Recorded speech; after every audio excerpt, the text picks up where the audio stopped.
Eli Wren drove the battered survey truck along the gravel track until the last mile dissolved into ruts. He killed the engine and stepped out into the heavy silence. A raw mineral smell rose from the limestone cliffs, mingling with the sourness of rain trapped in fissures. Fairhold had been emptied a generation ago after the reservoir collapsed upstream. He had seen photographs, weather-beaten houses arranged in neat rows, but all that remained were chimneys sprouting from heaps of collapsed brick, the walls long since carried off by scavengers. The quarry itself sloped in a near-perfect bowl, the pale strata exposed like the cross-section of an ancient bone. He unpacked his camera and climbed down the scree slope, boots skidding on the loose rock. Halfway to the floor, he paused. The footprints began there, a track of impressions in the dust. Each was human in outline but impossibly long, as if whoever made them had drifted forward between strides. He knelt to measure one. The toes were splayed wide, the indentation unnaturally deep. He brushed the edge with his gloved fingers. A faint warmth pulsed from the print, though the air was chill. He set up the infrared scanner. The readout flickered with scattered bands of heat he couldn't place. As he adjusted the settings, a tremor shivered through the rock under his knees. No sound, only a subtle resonance in his jaw. Eli straightened, scanning the rim. A dark fissure yawned open in the cliff face opposite him, bleeding shadow like ink in water. He lifted the camera.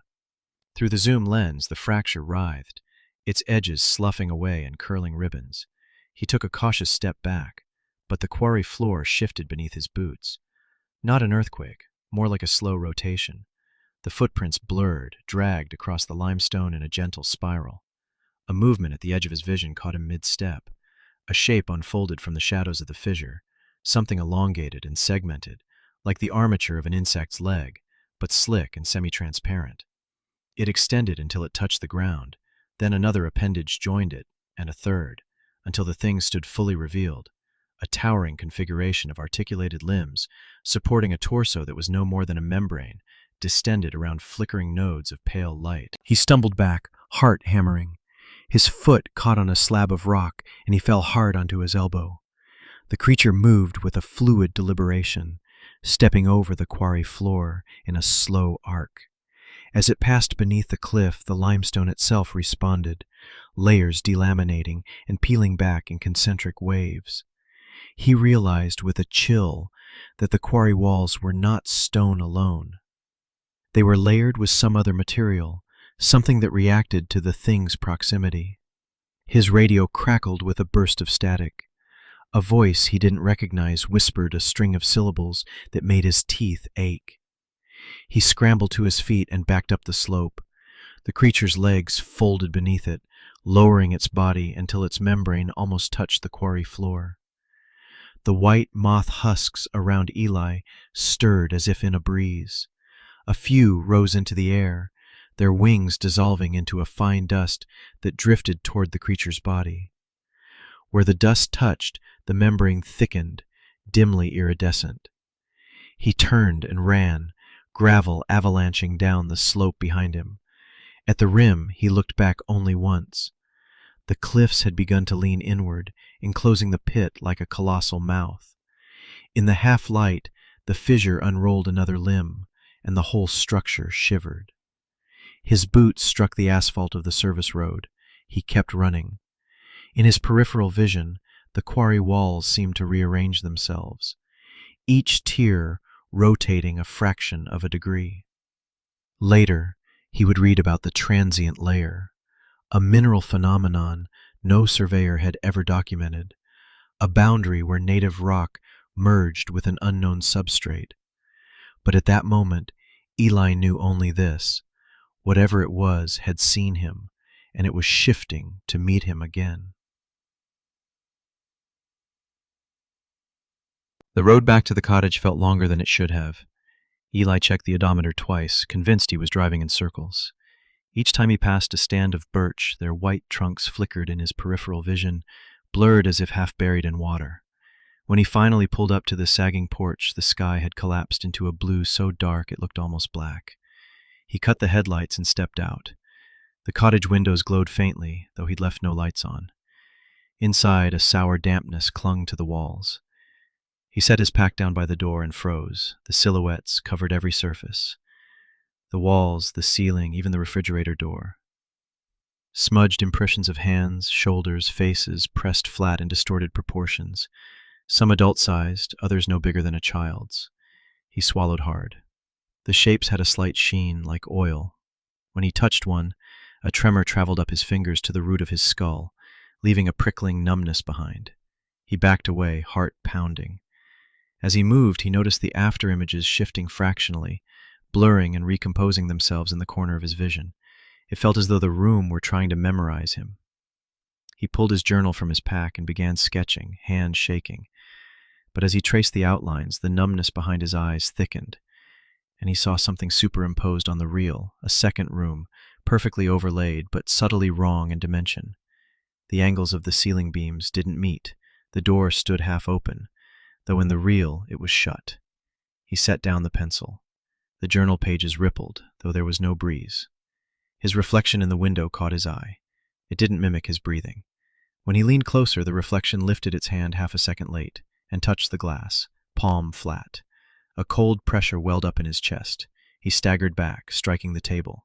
The lamp clattered to the floor, and in the instant before darkness, he saw the silhouettes along the far wall all turn their heads to face him. The lamp bulb rolled under the couch. Eli fumbled for his flashlight, thumbed it on, and swept the beam across the walls. The shadows were static again, but only when he looked directly at them. In the periphery, they moved with slow deliberation. His radio crackled from his pack.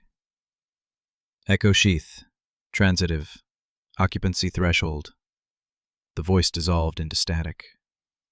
A low vibration began in the floorboards, a frequency so deep he felt it in his molars. The walls flexed as if inhaling, the silhouettes bulging outward in relief.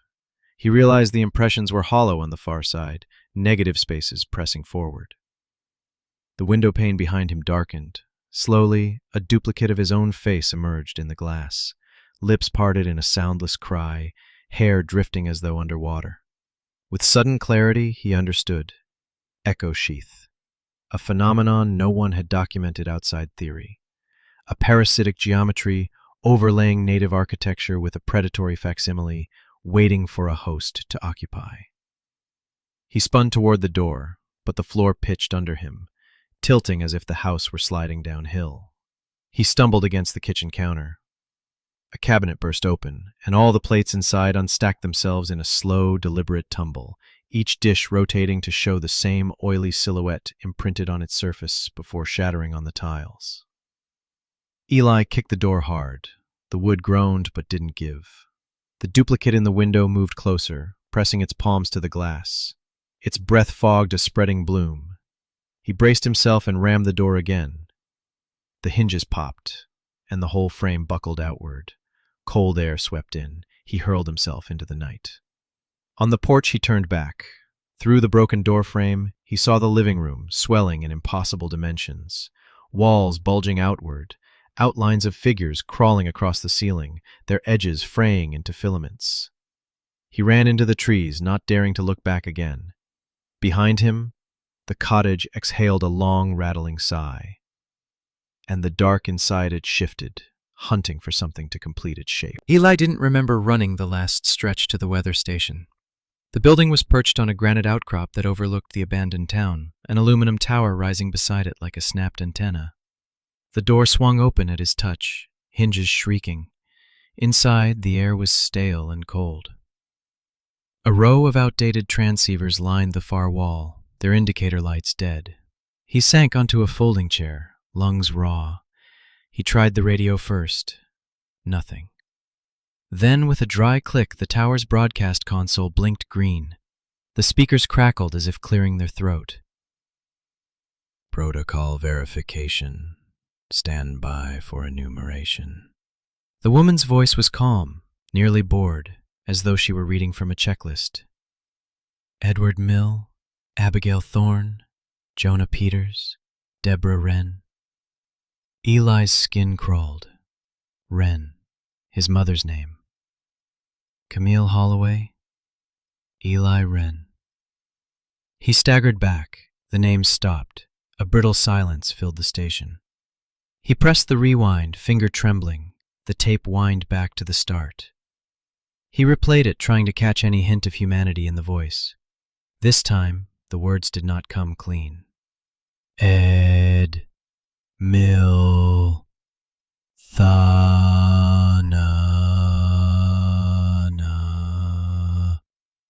Ren. The syllables sheared apart, dissolving into a hiss like dry sand pouring through a funnel. The sound built into a piercing whine that set every loose object vibrating. Eli clapped his hands over his ears. The metal shutters over the observation windows began to rise on their own. A blast of cold air swept into the station, carrying the smell of damp limestone and something sharper underneath, like scorched hair. He turned to the window. The quarry glimmered under a half moon. From this height, he could see the entire pit. Something was moving along the perimeter, a procession of figures in single file, their limbs glinting like mica as they walked. He grabbed the binoculars and focused. They looked human. Some even wore what passed for clothing, tattered coats, trousers, the rags of Fairhold. But each had a flaw, a face too flat, a mouth that opened too wide, a flicker behind the skin like a trapped flame. Their shadows did not fall behind them. Instead, the darkness pooled ahead in a wedge that probed the path like a tongue. His radio flared again. Second enumeration initiating, confirm presence. Eli slammed the power switch, but the woman's voice continued without interruption. Enumeration incomplete. Locate derivative host. He backed away from the console. A warbling note vibrated in the air, so low it rattled the paneled walls. The tower itself shuddered, cables thrumming under tension. A distant metallic groan rose up the hill, a sound so deep it bypassed hearing entirely, blooming in his chest cavity. Something approached. Eli sprinted to the rear exit and burst into the night. He vaulted the railing and scrambled down the slope. Behind him, the station's windows filled with light, cold and pulsing. The tower's frame bowed outward as if being distended by some internal pressure. He reached the base of the rise and turned. The entire structure was shimmering, surfaces overlaid with translucent copies of themselves. Layers of the building flickered in and out of phase, as though the station were occupying multiple positions at once. Through the distortion, he saw a second version of himself, standing at the console, motionless, face washed out by the glow. The figure lifted its hand. Enumeration complete, The voice said from every speaker, in perfect unison.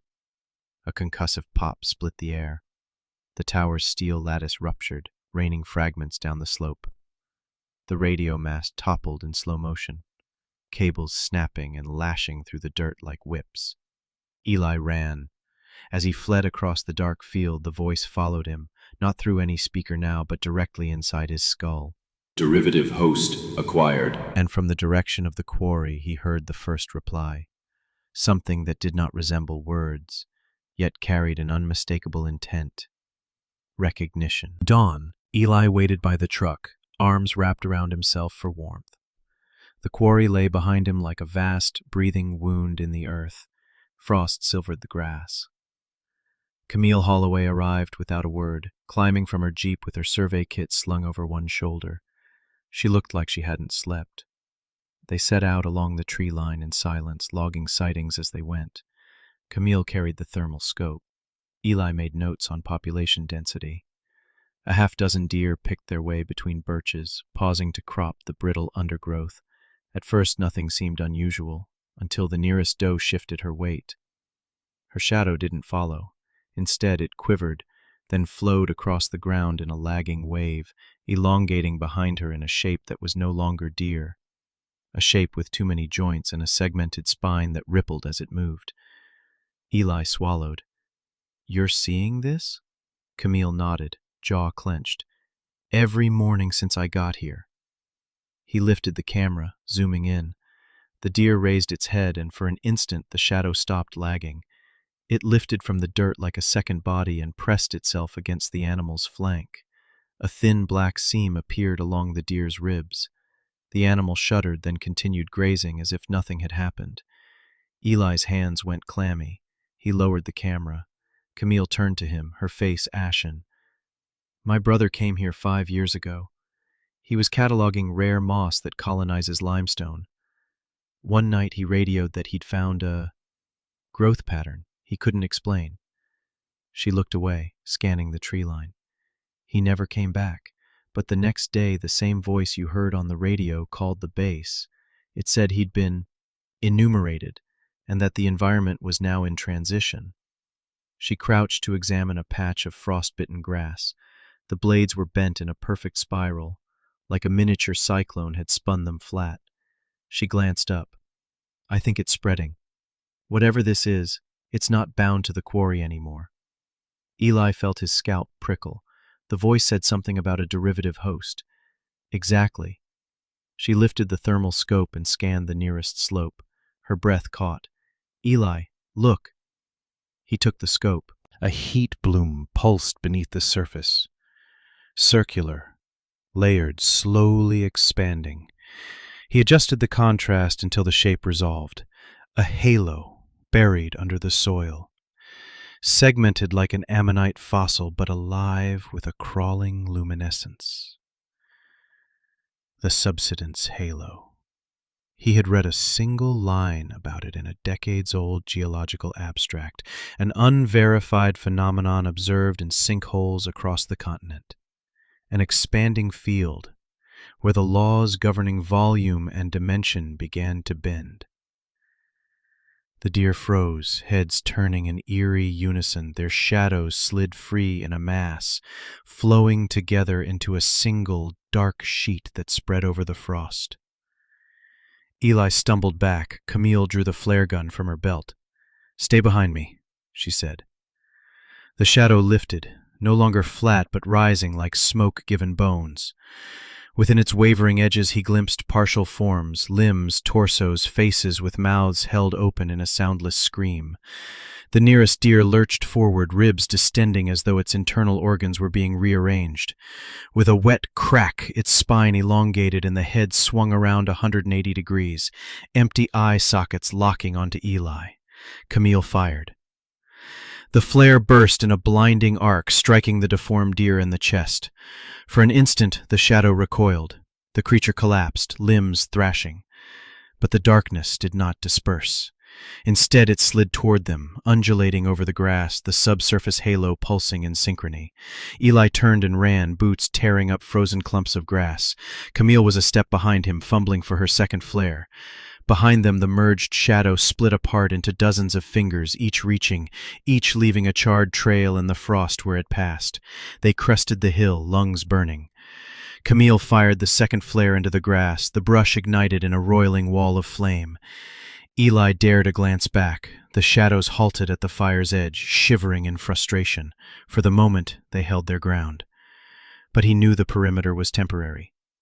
The subsidence halo was still growing, slowly, steadily rewriting the contours of the land, and everything living here, man, beast, or plant, was just raw material to shape.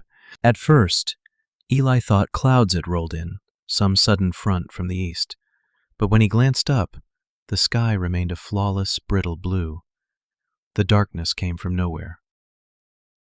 Shadows pooled across the field in bands of ink so dense they swallowed everything beneath. Trees fused together in flattened silhouettes.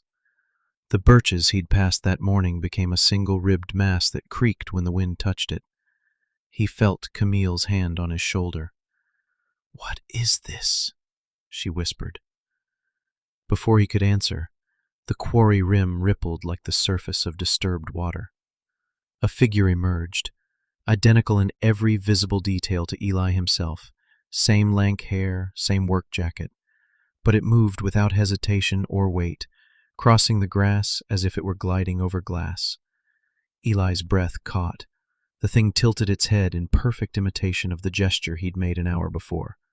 Then its face split, not with violence, with precision. A seam unzipped vertically from scalp to chin, revealing a membrane the color of wet clay, shot through with nodes of pale phosphorescence. As it advanced, its shadow crawled away from its feet, branching into root-like tendrils that fanned across the frost-burnt grass. Where they touched, the ground buckled, subsiding an inch at a time. He tried to step back. His legs didn't respond. A paralyzing pressure built behind his eyes, as though the thing were pressing gently against the inside of his skull, testing for weaknesses. "The mirror schema," Camille said, voice flat with horror. Eli forced himself to look away from its face. "What is that?" She didn't answer. Instead, she grabbed his arm and yanked. The shock broke his paralysis. They sprinted across the field, weaving between the bands of darkness. Each one felt colder than the last, leaching the sensation from his skin. Behind them, the imitation Eli followed at a measured pace. Its membrane pulsed, emitting a low chime that set the hair on his neck on end. Camille drew the flare gun again. "Keep going," she hissed. Eli glanced back. The thing's face had resealed, but the skin fluttered slightly as if something inside was breathing. Its shadow surged forward in a broad wave. He heard Camille fire, saw the flare arc over his shoulder in a burning parabola. For a moment, the darkness receded, the false dusk retreating as if repelled. The thing stopped. A ripple passed through its body, blurring its edges. When the flare's light guttered out, the shadows crept forward again, stronger than before. Eli tripped over a buried root, hit the ground hard. Camille dragged him up by the collar. The thing was only 10 yards away. Without warning, it lunged. A limb shot forward, not an arm, but something more like a whip of translucent cartilage. It struck the soil beside them, and the grass dissolved into a slurry of black liquid. Eli raised the survey rod in both hands. When the limb swung again, he caught it across the shaft. The impact rattled his teeth. Camille ripped a phosphor flare from her belt and slammed it against the thing's body. The membrane blistered where the flame touched, emitting a sound like boiling wax. The limb retracted, coiling protectively. "Go!" she yelled. Eli didn't hesitate. They bolted down slope, crossing a band of shadow so cold it burned. At the tree line, he risked one last look. The doppelganger stood amid the seething darkness, membrane pulsing in wounded rhythm. Its shadow unspooled around its feet, tracing symbols he couldn't comprehend. Patterns that quivered with malignant purpose. Camille grabbed his sleeve, pulled him deeper into the trees. "The mirror schema is adaptive," she panted. "It doesn't just copy your appearance. It maps your choices, your instincts, and refines them." "Refines them for what?" he demanded. "To replace you." The trees closed in behind them, the false dusk rising like a tide. But Eli knew that thing wouldn't stop until it had finished the pattern and taken back the face it had borrowed. The engine barely turned over before Camille jammed the gear shift into reverse, tires spitting gravel in a rooster tail. The mirror schema lingered in the trees as they fled, its silhouette dimming with distance. But Eli couldn't shake the sense it was letting them go on purpose. Camille swung the truck around, headlights skimming across the fractured road. That was when he saw her eyes. A slick, translucent film rimmed the irises, webbed with tiny latticework veins that pulsed in rhythm with her heartbeat. "Camille," he began, voice unsteady. "Your eyes—" "Not now," she snapped. Her knuckles were bloodless on the wheel. They tore along the narrow track, brush scraping the chassis. Eli tried not to look in the mirrors, where the false dusk still coiled like a second skin over the land. At the second curve, something flickered in the ditch. A sliver of reflection so sharp it seemed to slice the headlights in two. It moved. The shape was upright, taller than a man, but impossibly thin, no thicker than a pane of glass. Where it stepped, frost crackled over the grass in branching patterns. "The reticulate vector," Camille muttered, more to herself than to him. He swallowed. "I've never heard of that. No one has." The thing paced them in perfect parallel, each stride precise. Even in motion, it maintained its profile, a faultless vertical edge, as if reality itself had been sliced and folded into a walking blade. Eli leaned forward. "It's not just watching." The vector tilted, just enough to catch the beams full on. The truck's headlights flared wildly, scattering brilliance across the windshield. For a heartbeat, the interior of the cab lit up with 1,000 refracted images of Camille and Eli, stacked like cards in midair, each with slightly different expressions. In the nearest duplicate, Eli's mouth was open in a scream he hadn't made yet. Camille swerved, nearly losing control. The tires dug into the embankment, and she fought the wheel back straight. The Vector glided closer. Eli grabbed the flare gun from the dashboard and thrust it out the passenger window. He fired blindly. A bloom of red light burst over the ditch, dazzling in the dark. The Vector paused. In the glare, Eli glimpsed something moving within its surface, shapes like knots of molten silver, coiling in slow, deliberate rotations. Then it flexed. A seam appeared down its length, and the edges sheared outward in a cross-hatched lattice that expanded toward the road. Camille screamed and floored the accelerator. The lattice snapped shut behind them, punching a hole in the night where the road had been. Gravel and frost evaporated in a clean-edged rectangle that closed with a chiming resonance. Eli twisted around. The reticulate vector recomposed itself, resuming its flawless plane. For a moment, he thought it would pursue. Instead, it stepped off the verge and vanished into the timber. They drove in ragged silence. The old road climbed steadily up Calder Hill, each bend offering glimpses of the quarry far below, still lit by that false dusk, pulsing like a wounded star. Eli risked a look at Camille. Her eyes glistened with that pale membrane, the lattice of veins more pronounced now. "How long has it been there?" he asked. She blinked slowly, as if it cost her effort. "Since the first enumeration. 5 years." "Why didn't you say?" "Because you wouldn't have trusted me." She pulled the truck to the shoulder, chest heaving. "I'm not sure I trust myself anymore." Below them, the quarry shifted. Eli saw the darkness spreading, fingers of shadow creeping toward the old town. He glanced at Camille again. Her pupils contracted to pinpoints, and when she turned to face him, her breath fogged the air inside the cab, though the heater still blasted warm. "Whatever you saw in the ditch," she whispered, "it wasn't the worst of them." She gripped the wheel again. The reticulate vector doesn't pursue like the others. It leaves a mark, a kind of fracture that spreads along whatever it touches. And what happens when it spreads too far? Camille's voice was barely audible. Then everything collapses into a pattern we can't survive. The engine idled, the headlights picking out frost-laced weeds ahead. They both knew they couldn't stay here long. The Vector would be back. They left the truck idling at the edge of the lot, headlights pointed downslope, as if that paltry illumination could hold the darkness back. Eli shouldered the door open.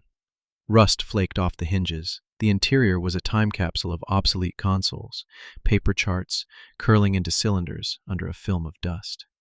Camille moved stiffly past him, her gaze unfocused. The latticework in her eyes glowed faintly in the gloom. He crossed to the main monitoring bay and flipped the breaker. Old fluorescents flickered alive, buzzing like hornets. Screens came online in a staggered ripple. One by one, they displayed pressure readings, barometric curves, timestamps, all wrong. The needle on the primary barometer twitched several times before settling into a slow oscillation no weather system could produce, ascending and descending in tidy, recursive loops. "Camille," he called softly, "take a look." She joined him at the largest monitor, lips pressed white. A live feed from the quarry filled the cracked display. Figures emerged in 2s and 3s from the fissured floor, men and women with vacant expressions, their faces flickering through permutations of features, as if searching for the correct configuration. Eli swallowed hard. "Those look like Fairhold." "They are Fairhold," she said. In the video, the creatures moved in perfect unison, pausing when they reached the ring of floodlights. When the beams struck them, their shadows fractured, splitting into countless lacy filaments that detached and slithered across the quarry floor. He leaned closer, fighting nausea. The filaments sought one another out, knotting together in intricate spirals. The mimesis array. A name dredged itself up from the margins of an old report. classified research from a survey team that vanished in the Andes. A phenomenon that created replicants from partial information, refined by iteration, until the copies became almost indistinguishable from the original, except for the shadows.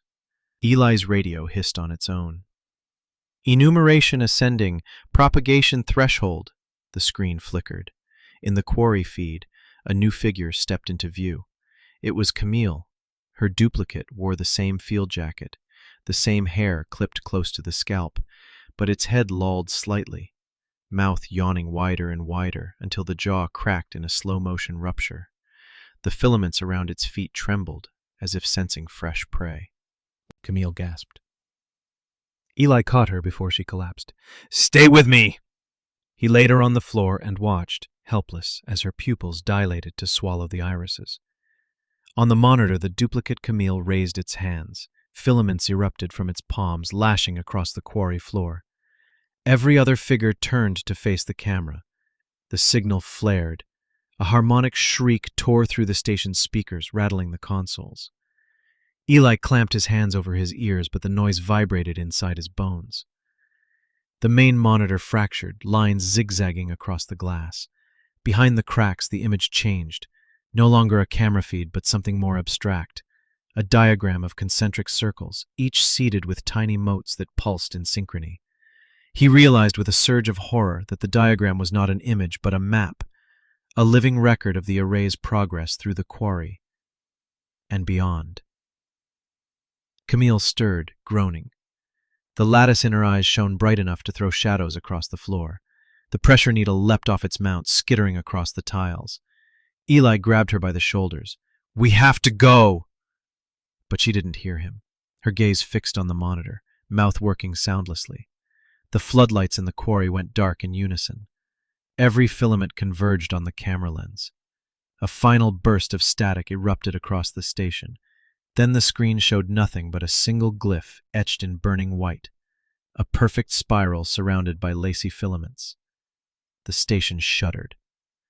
Eli spun around as the rear exit door groaned open, though no hand touched it. A sudden draft rushed through, extinguishing half the fluorescence. From the threshold, something stepped inside, a shape without detail, framed in the glow of the dying lights. He dragged Camille upright. She sagged against him, breathing shallowly. The silhouette advanced, footfalls silent. Behind its featureless face, pale sparks flickered like distant stars. Eli hurled a metal stool through the nearest window. Glass cascaded into the dark. He boosted Camille onto the sill and shoved her through. She hit the frozen dirt with a grunt. As he climbed out behind her, the last working speaker croaked in the same measured clinical voice. Mimesis array fully initialized. All derivatives prepared for succession. Eli didn't wait to hear more. He caught Camille's hand, and together they fled across the slope as the station erupted in a stuttering chorus of alien harmonics, each note a summons for the things gathering in the dark. They scrambled down the slope until the dying radio harmonics faded into a hush. The grass crackled with frost under their boots. The auxiliary shed stood 100 yards downhill from the station, an old cinder-block structure used to archive redundant data. Eli shouldered the door open, hinges squealing. Inside, the air was still and damp. Rows of filing cabinets sagged under their own weight. Stacked cartons lined the walls, each labeled with blocky hand lettering that had faded almost to nothing. Camille leaned heavily against a cabinet, her breath ragged. The lattice in her eyes had dulled, but she kept blinking as if fighting to clear something invisible from her vision. "We can't stay here," she whispered. "I know," Eli said. But he was already rifling through the boxes. He pulled a weather log from the second carton, its spine nearly disintegrated. The yellowed pages fanned out in a soft rasp. At first, the entries seemed ordinary. Timestamps, wind speeds, temperature gradients. But halfway through, the handwriting changed. The script became cramped and urgent. Each observation was followed by a notation in the margins, a glyph resembling a bifurcated spiral, accompanied by a short phrase. Observer included. Derivative established. Referential inheritance active. He swallowed, throat tight. This is the same voice, he murmured. Camille straightened. What voice? The one on the radio, Eli said. Look. He traced the notation. Below the glyph, an entire paragraph had been transcribed in the same flat tone he'd heard through the speakers. Enumeration threshold surpassed. Inheritance vector confirmed. Dissemination to all observers proceeding. Camille ran a finger over the symbols. These, she whispered. These were on the quarry monitors before the feed cut. He flipped the next page. The same hand had drawn diagrams, rings of dots intersected by jagged lines, as if mapping the propagation of something too alien to express in plain language. Eli caught movement in the corner of his eye. He turned toward the window. Handprints were spreading across the glass, dozens of them, each fogging into existence with a soft hiss. Camille went rigid. We have to burn this. No, wait, Eli said. He fumbled in his pocket and drew out the survey camera. If we can record it, someone else can. But she had already lifted the weather log in both hands. Her voice quavered as she began to read the transcription aloud. Inheritance vector confirmed. Dissemination proceeding. The temperature dropped so fast Eli's breath crystallized in the air. Frost raced across the window panes in spiderweb patterns. The handprints darkened, no longer fog, but something oily pressing outward. Fingers elongated, flattening against the glass. A chorus of voices rose beyond the walls, pitched just above hearing, like 1,000 throats whispering in time. Eli stepped toward Camille. Stop! But she kept reading, her tone flattening to match the clinical cadence of the transcription. The lights flickered. Every cabinet door swung open in perfect unison, papers exploding into the air. Each sheet was marked with the same bifurcated spiral, multiplying as they turned end over end. A shockwave struck the shed, blowing out the windows in a glittering cascade. Wind roared in. The handprints detached from the glass, dozens of black silhouettes drifting through the breach. They crawled across the floor, rising and coalescing into tall, quivering columns that blocked the exit. Eli seized Camille by the shoulders, shaking her. Camille, you have to stop! Her eyes rolled back, pupils pinprick. Frost rhymed her lips. Behind her, the darkness solidified into a figure, impossibly tall, its outline shifting in slow ripples. Within its silhouette, he glimpsed fragments of other faces, each locked in silent screams. He recognized one, his own, flickering in and out of the figure's core. The referential inheritance. He'd seen the phrase in old survey notes. An alien vector that didn't merely copy the observed, but embedded them into a lineage of endless replication. Every witness became a participant, every participant a carrier. The figure took a step forward, its shadow stretching in a delicate web across the walls. With a hoarse cry, Eli grabbed the flare gun from his belt and fired into the pile of spilled records. Flame raced up the papers in a sudden conflagration. Heat blasted the icy air back. The columns of darkness recoiled, twisting as the fire consumed the glyphs. Camille collapsed into his arms, the lattice in her eyes flickering out like dying embers.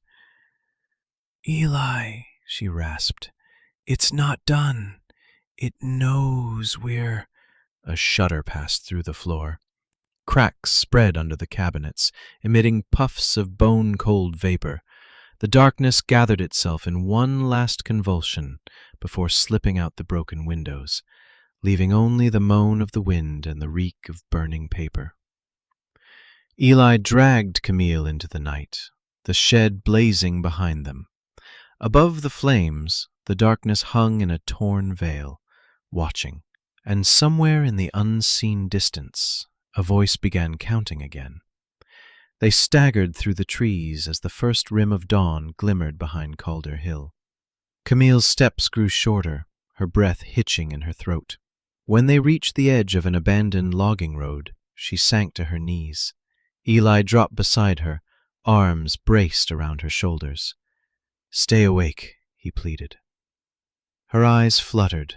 The lattice work that had dulled in the firelight now glowed again, brighter, more insistent. He turned, scanning the pale forest for movement. The hush was total, but he felt watched from all sides. Then he saw it. Camille's shadow had slipped free. It clung to the far wall of the old shed they'd taken refuge in, as dark and viscous as an oil spill.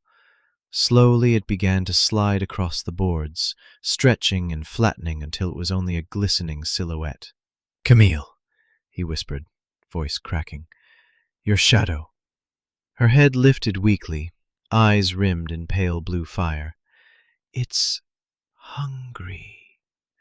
The shadow pooled on the floor, gliding toward him like a living slick. Eli tried to pull her back, but the darkness reared up, forming a shallow dome that pulsed in time with her ragged breathing. The null mantle. He remembered the term, scrawled in the margins of a 30-year-old field report, a non-entity that mimics presence by removing it. He backed away, but too late. The mantle reached his feet, brushing his boots, his own shadow unpeeled, quivering as it lifted from the earth to meet Camille's.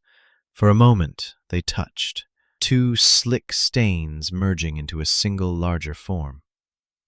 The sensation struck like a blow to the chest. A vast emptiness yawned inside him, a cold hollowness that wanted nothing but to expand. Camille gasped, her spine arching, her lips parted in a silent scream. "Let her go!" Eli shouted, slamming his hand against the shifting darkness. The mantle recoiled, tearing free from Camille's feet. But the contact had done something irrevocable. The larger pooled shadow split, shedding a thin filament that remained glued to Eli's chest. He clawed at it, but his fingers passed through. Camille sagged forward, gulping air. Her eyes had returned to normal, almost, but the skin along her throat was stippled with tiny, perfectly circular hollows. "Eli," she whispered hoarsely, "it's learning. It doesn't just copy. It consumes." He turned, trying to spot the mantle, but it had flowed into the spaces between the trees, flattening into darkness that no dawn could touch. From deeper in the woods came a sound, soft and deliberate. Footsteps. Eli braced himself as 3 figures emerged from the pines. Each wore the shape of a human, 2 men, 1 woman, but their forms were subtly wrong. Too symmetrical, as if they'd been sculpted from a single blueprint. Their heads turned in perfect synchronization, tracking him. No shadows fell behind them. The hollow ones. Camille tried to stand. One of the figures tilted its head, and something rippled under its skin, an impression of depth that hurt to look at. The nearest hollow stepped forward. Eli seized a broken branch from the dirt and swung it hard. The wood passed through the figure as if through water. The hollow shivered. A circular void opened in its chest, revealing a perfect darkness inside. Eli staggered back. The woman-shaped hollow lifted a hand. Where its palm should have been was another hole, a swirling pit that seemed to suck in the dawn light. Camille pulled herself up, voice a rasp. "Don't let it touch you!" The hollow lunged. Eli ducked, feeling the cold wind of that emptiness pass over his scalp. He shoved Camille behind him and swung again, this time aiming for the thing's legs.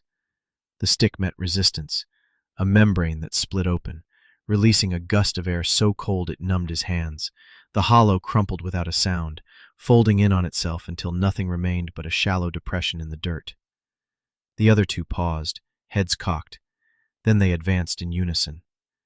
Camille pressed a flare into Eli's palm. "Light it!" He struck the igniter. The magnesium sputtered, then blazed into white brilliance. The hollow ones froze, skin blistering where the light struck. Their faceless heads turned toward the trees, as if reconsidering. Camille's voice broke into a thin scream. Her shadow had returned, sliding across the ground like spilled tar. It reared up behind her, preparing to merge. Eli lunged forward, driving the flare into the darkness. A high, keening sound split the air as the mantle shrank back. Camille collapsed against him, her chest heaving. The hollow ones retreated, their outlines shivering into transparency before vanishing entirely. Eli held the flare high, the magnesium glare casting jagged silhouettes across the clearing. but his own shadow still shimmered with that filament-thin residue, a connection that pulsed in time with something far beyond the tree line. He understood then. These absences weren't content to mimic. They needed hosts, any host, to keep existing, and now he carried a part of them inside. Eli half-dragged, half-carried Camille up the switchback trail. Her breaths came shallow, every exhale frosting in the chill air.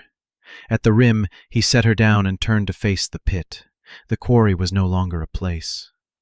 A false dawn glared across the cliffs, pale and sourceless, casting shadows that twisted in opposite directions. The limestone walls glistened, slick with moisture that evaporated in slow, steady plumes. And at the center, the figure wearing his face waited. It raised one hand, palm open in invitation. Eli swallowed. His outline flickered in the sick light, edges softening. He looked down. His shadow had begun to drift apart, strands unraveling like old rope. Each filament quivered with a life of its own, straining toward the pit. Camille stirred behind him, voice a ragged whisper. "Eli, don't." But something had already taken hold inside him, an expanding certainty that this was the only end left. All around them, the hollow ones emerged from the tree line in ranks. Each wore a borrowed face, but their shadows no longer clung to them. Instead, the darkness had decoupled completely, streaming down the cliffs in a flowing tide. The air vibrated, alive with a low harmonic drone that pressed against his teeth.